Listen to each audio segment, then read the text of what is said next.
push that envelope because you know that the people are still reluctant to give him credit. It's going to take a lot more than a win over Cincinnati. And so you're coming on like over the top, and people are going, like they had this castor oil, cough syrup. But and look, we've talked about this. This is a little bit of an exaggeration. I wanted the guy to come back. I felt like he earned it, and I feel like he's doing a very good job to start the year. But why are people allowing their hate for Sirianni to cloud their objectivity when they look at this football team? You can't feel great today? You can't say, hey, the coach is doing a good job? People are feeling great, but you're pushing against the tide here. The tide is rolling in of Sirianni. I just don't get him yet. And you're like pushing against that tide. But what else? Isn't about you. I'm just giving you reasons why people would put a tweet like that out to you. I just don't. I mean, I guess I understand where the hate comes from, the way he carries himself and all that. But I thought we cared as a fan base about wins. There we go. I did. I thought that we cared about wins. We care about wins. And now, going on his fourth season, this team wins. Do we have any audio of him singing or doing the PYT? I didn't see it. I didn't see it out there. That audio? Oh, I need to get that. Somebody please send me that. Yeah, I don't know if there is audio of it. Because really? I think they don't they usually have cameras in the locker room that records all that stuff? Yeah, but I think they said as the media was coming in, he was singing it. And the video that the Eagles released was just his post-game speech where he was giving out game balls. So that's the only one I saw. I didn't see the Who did he give game balls to? He gave a game ball to Chauncey Gardner-Johnson for the interception. Yeah, well, he should have given half of it. He gave one to Isaiah Rodgers for tipping it. He gave it. And he gave one to Zach Baun for knocking it out because he said we won the positive or whatever he called it, the double positive. We have that audio if you want to pull it and play it later. We do have the audio? We got that. The post-game? The post-game audio. Where he gives the I just don't want to get you carried away here. You know, the desk may raise up in front of you if we play this. For crying out loud. Nah, you probably wouldn't even notice. Let's go to Eric in South Carolina. Eric, you're on 97.5 The Fanatic. Eric. Mike, Bill, Ray. What's up, guys? What's going on, Eric? I feel like we finally have arrived, bro. I commented on Bill's TikTok post yesterday after the game at the Bills' instant reaction, and I said, Bill, the Eagles have arrived. We here, baby. We riding all the way to Broad Street. We're going to the Super Bowl. I'm calling it now, Mike. Oh, my God. I love it, man. I'm not worrying about no Detroit, man. Them dudes can't see us, man. I'm not worrying about no Detroit. I feel like as long as Hurts stay dialed in like he did yesterday, nobody can beat us, Mike. Nobody can beat us. I'm ready. I love it. And Eric, people keep saying they're scared of Detroit. Did the Phillies not teach us anything?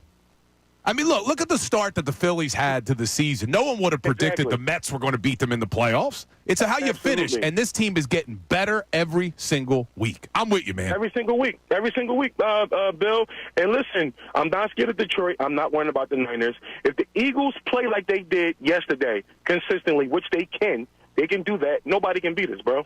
Nobody.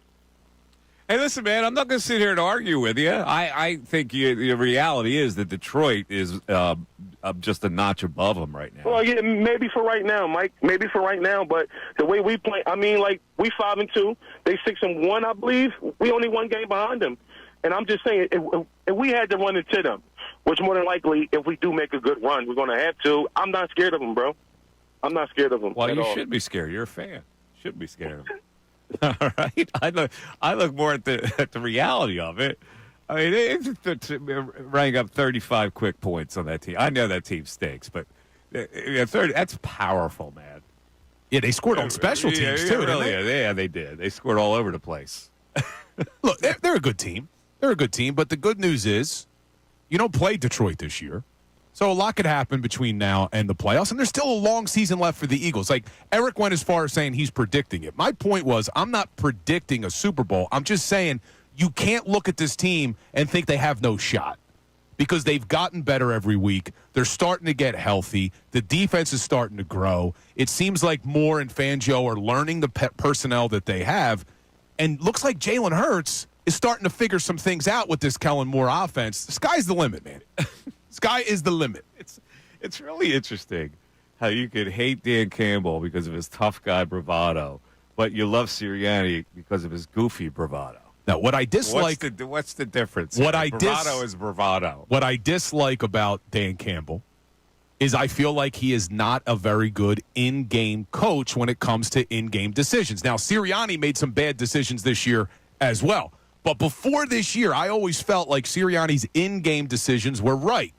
And I felt like against Cincinnati yesterday, he was appropriately aggressive when he had to be, kicked the field goal when he had to be. You don't get that from Campbell. Campbell is gas pedal constantly. And eventually it comes back to haunt you like it did in the NFC Championship game last year. I'm going to milk this for all it's worth today. So, Ray, can we hear it? Do we have Sirianni's post-game stuff? I guess we don't have them yet. He's pulling it from because I'm going to. He's pulling it from Instagram. I am going to just slurp with Nick Sirianni just to make you happy today. Let's go to Ish in Levittown. Ish, you're on 97.5 The Fanatic. What's up, Ish? Hey, how are you? I have to start this off with Bill. I really do appreciate you because you stuck by Nick Sirianni when everybody in town were trying to kick him out, kicking him down after basically a mental breakdown. Bill stuck by him. Even the morning show, we're looking at intern coaches to fire him. His players stuck by him, and I think the fans especially need to appreciate Nick Sirianni. I really believe that he galvanized his team, and to that win yesterday, he let his coaches coach, which everybody wanted them to do, and now nobody want to give him praise. So I still don't get it, and I believe what Bill said. I think we're better than Detroit. Detroit really hasn't played anybody, but yeah, I believe in Nick Sirianni. I'm glad you do, Ish. But you have to understand that 100% of this fan base is not going to gravitate to him yet. They're not going to gravitate. He has dug a hole for himself with some things that he's done and not done this year, right? So one game is not going to get people over the top as much as Bill wants it. I don't believe that. I have to come back with you on that because he's on a 3-game winning streak. We want listen, I get it. I'm just telling you what the fan base thinks. You think there is 100% praise? They're reluctant to give him praise. He scares them in a lot of ways. You can see that. I'm not saying me. I'm saying that the fan base. I read the fan base. The fan base is not going to go over the moon for the guy yet because he beat Cincinnati. I get that, right? But it also reflects the voices of the morning show, you guys, and Tyrone. Our voice goes through you guys. So if we're spewing negative energy, that's what we're going to get back. And I just I appreciate Bill for. Oh, then you got to knock on everybody's door and try to counsel them through the negative energy. I'm not supposed to wave the flag for Sirianni. I evaluate the job. Yesterday was a tremendous win. I got nothing bad to say about the guy. I think he's a goof, and he'll have to prove me wrong, as a head coach. But I think, just last thing before you hang up, I think by you saying that, you're saying it's my opinion. It's my opinion. I think he's a goof. All right, what do you want me to do? No, not goof. I think when you say I'm evaluating, you should evaluate the game. What did I do? Did you hear me open the show? I gave him nothing but praise. I gave the Eagles nothing but praise. I know, but people think that's dramatic praise. It's not dramatic praise. It's not. What are you talking? What do you mean dramatic praise? No. It was the most complete game of the year. What more do you want me to say? See, what Ish is talking about is the exact reason why I feel like I have to go over the top in my praise of the head coach, because it seems as if, because you think he's a goof, and you're not the only one, as Ish pointed out, everything negative that happens with the football team, people want to jump and blame Sirianni. And everything positive that happens with the football team, it's in spite of Sirianni. You can't have it both ways. Yes, you can have it both ways because you're a fan. But you can't legislate what people see in this guy. Here's why. Because people aren't being objective. Because you keep saying, he's got to prove to me. He dug a hole where people can't be objective. So what it takes is The hole now constantly has to be filled week to week. But You're Mike, sitting here thinking that everybody now should go to church and confess their sins because they didn't like Sirianni. Yeah, and the reason why is because of what you just said. He's got to prove to me as a head coach. It's now his 4th season. But They've gone to the playoffs all 3 years. Perspective. You're trying to bang in your perspective in their brains, and you're not respecting their perspective. And their perspective sees it a little lesser than you. And their perspective and yours is wrong. The perspective is wrong. My perspective is that he's a goof. He's always going to be a goof. Now, can he be a winning coach as a goof? I guess it's possible. I didn't say. I've never said he's a terrible coach. I'm saying there's some things that he does that I don't like, which makes him, in my mind, a goof. All right? But that doesn't mean that he can't win something. All right. 3 years. They've gone to the playoffs every year. One of those years they went to the Super Bowl. Why are you still trying to put a closing argument for Nick Sirianni? Because what I'm asking you is, you're saying, people aren't there yet. What is it going to take? I don't know. Ask them. What is it going to take to come around on this guy? Their perspective. You're using your perspective, and you're using it to pound people over the head that you shouldn't have this notion of Nick Sirianni. Well, they do. So why do they? Well, something that Nick Sirianni does has turned them into this area. And you're frustrated by the fact that they don't see the same thing as you do. And I think what it is it's the way last season ended. And I think if people are being honest with themselves, you're scared about it happening again. You ignore that. This is what ticks people off. You ignore that whole circumstances last year, and then you blame people for not looking at him as Mr. Genius. Because I felt that the blame on Sirianni last year was overblown. It was over the top. How on earth could it have been overblown when they authored one of the most historic collapses in NFL history? For several reasons.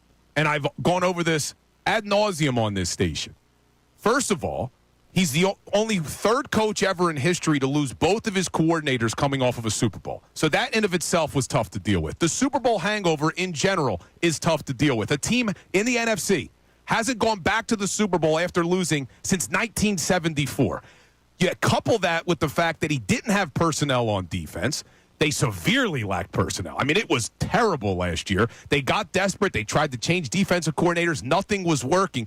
You put all that in the pot, and for people to just say, "Oh, this guy's a clown" because of the way last season ended, are supposed is to overblown. Put all your positive stats in a pot when they watch a team lose 6 or 7 and limp out of the whole season. You're suggesting that they shouldn't have a reaction to that because there's all kinds of excuses for it. And the fact of the matter is there are all kinds of excuses because the collapse was historic. You can't make excuses for a historic collapse. The collapse was historic because they overperformed to the 10-1 start. They weren't a 10-1 football team. So now it makes the collapse look worse. But they were 10-1. It's amazing to me how you ignore the fact that, they weren't supposed to be 10. But they were. They won those games to be 10-1. So you either you look at it like, well, the 10-1, I excuse them because they weren't a 10-1 team, and then you look at it, they lost 6 or 7, but that was because of this and this and this and this. You're being ridiculous. I think it is just such low-hanging fruit, and it's the easiest thing to do to blame the head coach for everything. Right. You got to help me out here. I can't. This was supposed to be a positive day where we're talking about, and he's gone like this Syria. It's like it's craziness. This is the way I will explain to Bill how I think people feel listening to the over-the-top Sirianni love. You ever have yourself a nice night? You've had a good time. You've been out, maybe had a couple drinks. There's one person that just wants to rev it up to another level that no one else there wants to. The person that's like, you know what? Let's go do a round of tequila shots. Right now, you're forcing tequila on the audience right now. You're trying to get them to take that extra shot that they just can't stomach right now. They might get to it at some point throughout the weekend, but they can't right now on this night do it. All right? Let's give them a little time. No need to force the tequila on them. All right? And you're saying I'm forcing it today. I have been preaching this to the fan base for months that the over-the-top negativity towards this head coach was exactly that. It's over the top. It is over the top. This guy wins games. He's not a clown. He's not a goof. You can't be a clown and a goof in the NFL and win as many games as the Eagles have in the last 4 seasons under this head coach. It's one more mixed drink here, all right? Let him enjoy it. We'll start to warm up to the positivity of the fact that, hey, his team dominated another good team. But you're trying to push too much too fast here, all right? You know, I got to be honest with you. This is such weird adoration from you that you're now having people who want to root for this team root against them. That's exactly what you're doing. People this is such sweet syrup from you that people are gagging on it, and they're going, you know what? I need them to lose just because of Bill. Yeah, but that's a terrible mindset. That's a terrible mindset. But look what you're doing. Because it's just... You're It's because I think people need to understand that they went too over the top the other way, and that this could be a good football team. He could be a good head coach. According to you, they did. According to them, they didn't. And so you're disrespecting their feelings about it. 610-632-0975. Mike Missanelli Show continues.